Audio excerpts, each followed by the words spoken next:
When you picture the American frontier, you picture dust storms rolling across open plains, saloon doors swinging under a burning sun, men running on little sleep and fewer comforts, and a country expanding faster than its laws could follow. It's a world of railroads cutting through wilderness, boom towns rising overnight, and survival demanding more from the human body than it was ever designed to give. But hidden beneath the familiar myths of whiskey, gunsmoke, and grit was another force quietly shaping frontier life. A stimulant once praised as modern science's greatest gift, a substance that promised energy, clarity, and endurance in a land that consumed people whole. Before this story turns dark, pause for a moment and ask yourself this. When societies embrace a drug, are they chasing progress or trying to escape the cost of survival? Drop your answer in the comments. And if you want more stories that strip frontier legends down to what actually happened, make sure you subscribe to Echoing Westwinds so you never miss a journey into the hidden corners of history. Long before cocaine ever reached American shores, the coca plant had shaped life in South America for thousands of years. High in the Andes Mountains, where oxygen thins and survival demands constant adaptation, indigenous peoples chewed coca leaves not for pleasure, but for endurance. The leaves dulled hunger, reduced fatigue, and softened the effects of altitude sickness. To these cultures, coca was neither taboo nor intoxicant. It was a tool, woven into labor, ritual, medicine, and survival itself.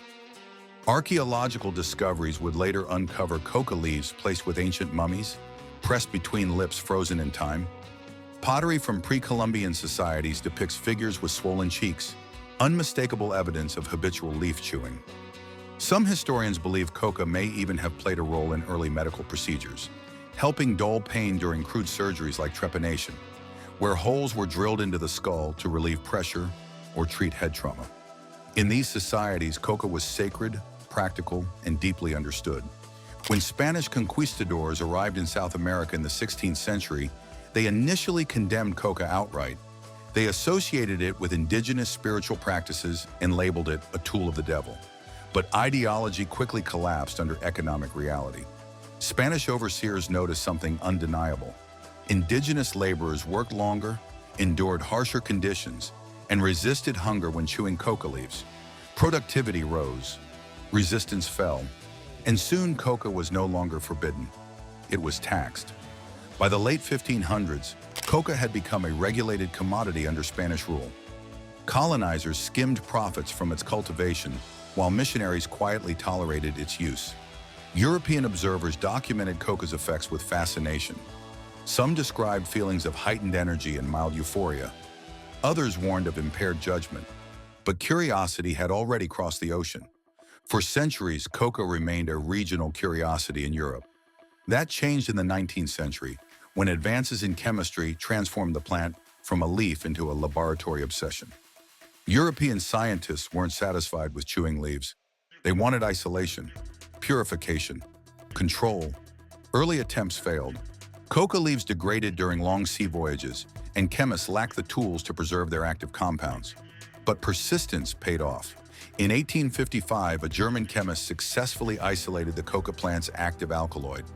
What emerged was crystalline cocaine, a substance far more potent than anything indigenous cultures had ever used. This was the turning point. Refined cocaine didn't just replicate coca's effects, it amplified them, concentrated them, transformed them.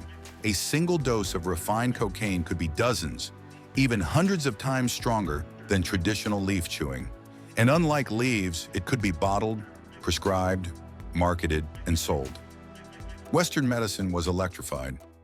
By the late 19th century, cocaine was hailed as a medical breakthrough. Researchers discovered its ability to numb tissue, making it one of the first effective local anesthetics. Surgeons marveled at it. Dentists embraced it. Physicians prescribed it for fatigue, indigestion, depression, hysteria, neuralgia, and, ironically, morphine addiction. Doctors experimented relentlessly on animals, on patients, on themselves. One ophthalmologist famously applied cocaine to his own eye and stabbed it with needles, astonished that he felt nothing. Word spread rapidly through medical journals and universities. Cocaine wasn't just useful, it was revolutionary.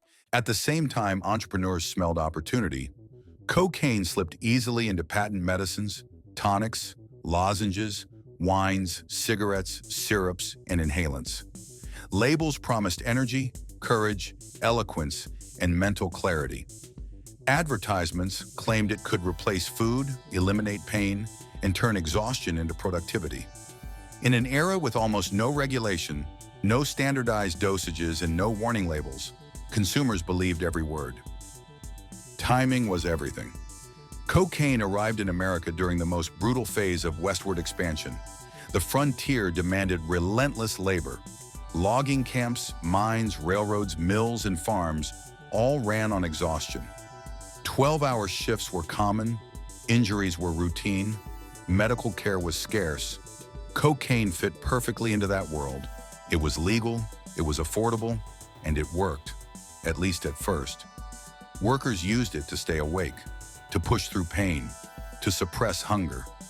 Some employers even supplied it, convinced it boosted output. Others turned a blind eye as laborers self-medicated just to survive another shift. Cocaine wasn't confined to the working class. It sat openly on pharmacy shelves. You could buy it in saloons, general stores, mail-order catalogs, and traveling medicine wagons. Doctors prescribed it freely. Snake oil salesmen hawked it from town to town, promising miracle cures to isolated settlements that had no real physicians at all. Children sucked on cocaine-infused candies. Housewives took it for nerves. Soldiers used it to march longer. Performers used it to sharpen focus. Even popular literature reflected its normalization. Famous fictional detectives casually injected cocaine between moments of boredom, reinforcing the idea that it was not only safe, but sophisticated. By the 1880s and 1890s, cocaine had woven itself into everyday American life, especially on the frontier, where survival often outweighed caution. But cracks were forming. Physicians began noticing dependency, paranoia, heart problems, insomnia, mental collapse. What had once been praised as a miracle was starting to reveal its cost. And when fear entered the picture, it arrived wrapped in racism. In the American South and parts of the West, cocaine became entangled with deeply racist narratives. Newspapers sensationalized stories of violent crime, often blaming cocaine use among black laborers. Claims circulated that cocaine made users immune to bullets, granted superhuman strength, or triggered uncontrollable aggression.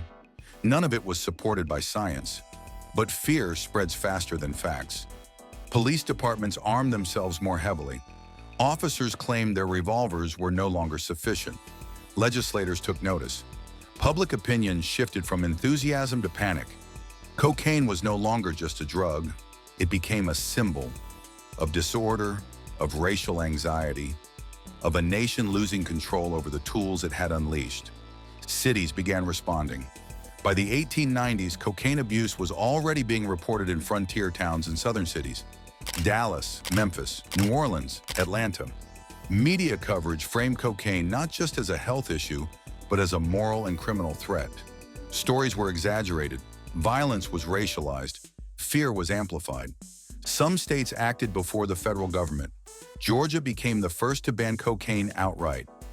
Others imposed restrictions, requiring prescriptions or limiting quantities. California mandated physician approval. New York capped pharmacy stock. Labels began warning that cocaine was poisonous. Medical opinion turned sharply. Once celebrated figures now served as cautionary tales. Pioneers of modern surgery struggled with addiction. Prominent psychologists quietly withdrew earlier endorsements. The miracle drug had betrayed its champions. By the early 20th century, cocaine's reputation was in ruins. Congress could no longer ignore it. In 1914, the Harrison Narcotics Tax Act became law. Officially framed as a tax measure, it effectively criminalized the unregulated sale of cocaine and opiates nationwide. For the first time, drug control became federal policy. What had once been sold openly in frontier saloons and medicine wagons vanished almost overnight. Pharmacies pulled products from shelves, doctors rewrote prescriptions, snake oil salesmen disappeared. Cocaine slipped from daily life into the shadows. Its disappearance coincided with something larger. The frontier was ending. Railroads connected the continent. Telegraphs carried information instantly. Scientific policing replaced posses and intuition. Microscopes replaced hunches. Crime labs replaced wanted posters. Cocaine, once embraced as a tool of progress, had helped force America to confront a hard truth. Modernity demanded control, and control demanded surveillance, regulation, and law. The Old West didn't end in a gunfight, it ended in paperwork. In the span of just a few decades, cocaine traveled an extraordinary path, from sacred leaf to scientific marvel, from medicine to menace, from frontier staple to forbidden substance. Its rise and fall mirrored the transformation of America itself, from a raw, expanding frontier to a regulated modern nation. And in that transformation, something was lost. Not innocence. The frontier never had that, but freedom, the dangerous kind. The kind where people reach for anything that helped them survive another day in a land that never stopped demanding more.